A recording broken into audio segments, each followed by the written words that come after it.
Welcome to the Salmon Runs YouTube. Enjoy the video. You already have the picture, now act. On desktop, right-click the image and choose Search Google for image.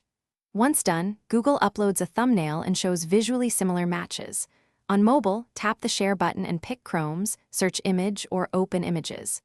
Google. Calm and use the camera icon to paste a URL or upload. Make sure you use the highest resolution available. Higher detail yields better matches and quicker identification.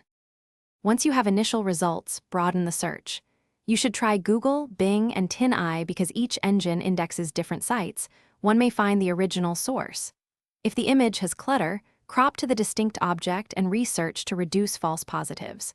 Also use filters, size to find originals, date to track older posts, and color to narrow variants.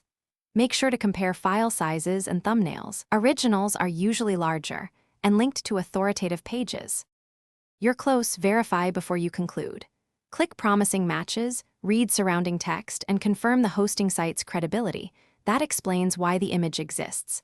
If available, view image metadata or use the page's image URL for another lookup. If results are poor, try one troubleshooting step. Upload a higher resolution copy or a cropped detail and recheck with a different engine. If that still fails, repeat with rotated or color, adjusted versions. Thanks for watching. Consider subscribing if we helped you.